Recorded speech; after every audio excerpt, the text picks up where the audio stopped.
Oi, meus amores, tudo bem com vocês? Iremos aqui iniciar mais uma aula, né? Dando continuidade ao nosso capítulo sobre as células. Então, a tia pede que vocês abram a nossa apostila na página 50 e nós iremos falar agora sobre o transporte ativo dessas células. Nós sabemos que existem o transporte passivo, que foi o que a tia já explicou para vocês, que é quando não ocorre gasto de energia. E agora nós iremos ver o transporte ativo, certo? Que é onde há gasto de energia. Bom, gente, se a gente puder acompanhar aqui no nosso livro, na nossa apostila, nós iremos ver que no transporte ativo, as partículas elas são levadas contra o gradiente de concentração, tá? Isso é, de onde elas estão em menor concentração para onde elas estão em maior concentração, certo? Sempre com gasto de energia. Esse gasto de energia, gente, ele consome moléculas energéticas conhecidas como ATP. E o que é essa sigla ATP? Gente, ATP é trifosfato de adenosina, certo? Algumas formas do transporte ativo são...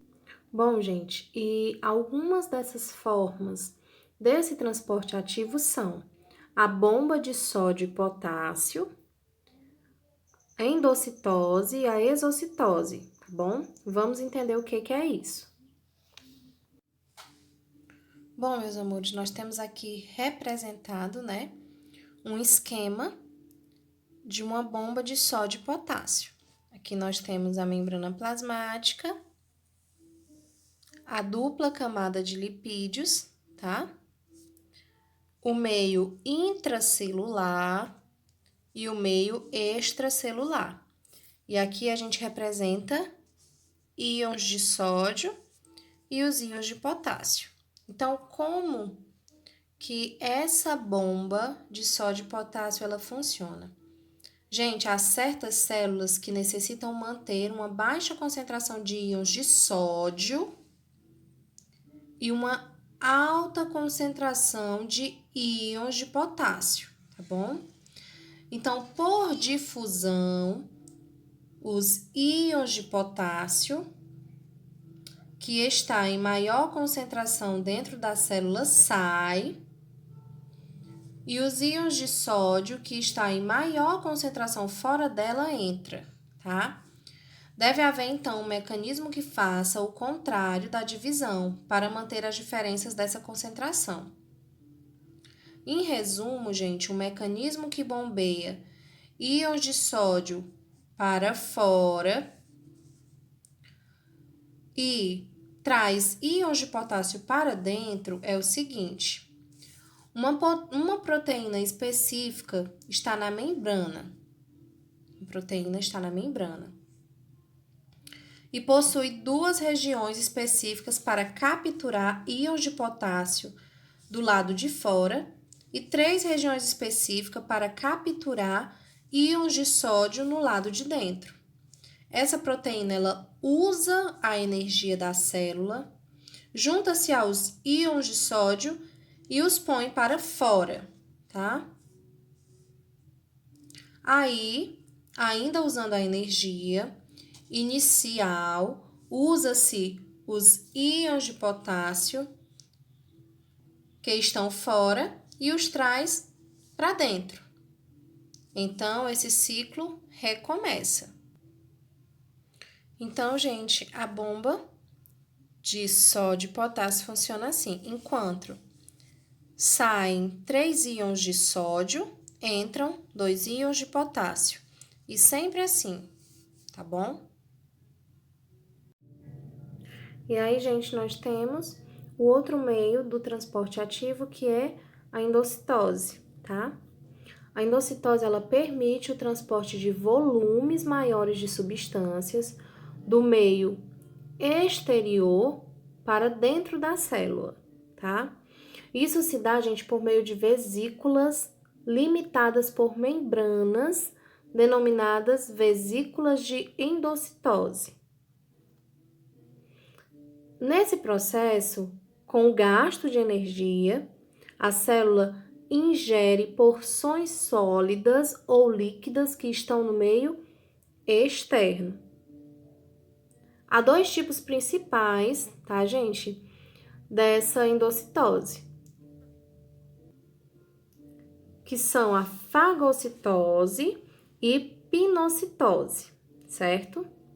A fagocitose é o processo de endocitose, no qual as células ingerem porções, geralmente sólidas e grandes, por evaginação da membrana. Forma-se uma vesícula, que é denominada de fagossomo, que se destaca na membrana e vai para dentro da célula. Esse é um processo usado pelas amebas em sua alimentação e na ação de glóbulos brancos contra micro-organismos estranhos. E aí, a te pede que vocês acompanhem na página 51, essa representação que a gente vê um esquema do processo de fagocitose, né? E a pinocitose é um processo de endocitose, no qual a célula ingere porções líquidas por invaginação da membrana. Forma-se uma vesícula denominada pinossomo, que se destaca da membrana e vai para dentro da célula. Nós temos também aqui na mesma página ainda, tá? Um esquemazinho, uma representação dessa pinocitose, tá bom?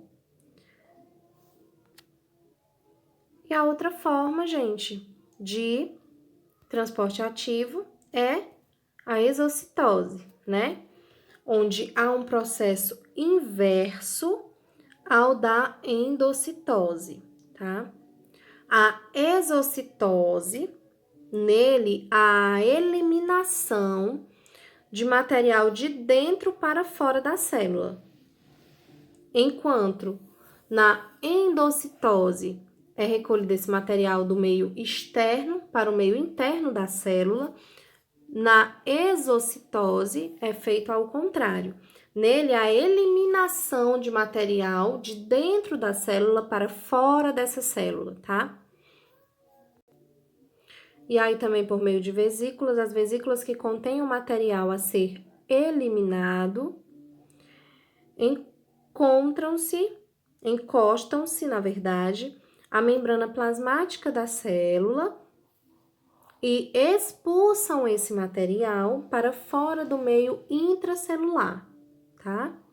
Por exocitose, saem das células secreções e metabolismo do nosso corpo e restos de materiais digeridos dentro da célula. Então, o que aquela célula não necessita, o que aquela célula não está precisando, ela vai expulsar do seu meio interior, tá? Já as substâncias solúveis em lipídios atravessam diretamente a membrana plasmática. A exocitose é também conhecida como plasmocitose ou defecação celular. Certo, gente? Estudado sobre como funciona esse transporte ativo, né? Vimos que tem esses três meios, que é a bomba de sódio e potássio, a endocitose e a exocitose. Nós iremos ver agora falar sobre parede celular. A parede celular existente em vegetais, algas, fungos e bactérias é uma estrutura, gente, que envolve a membrana plasmática. Ela é permeável e tem a função de proteger a célula, tá? Alguns dos materiais que compõem a parede celular de diversos grupos dos seres vivos são a celulose,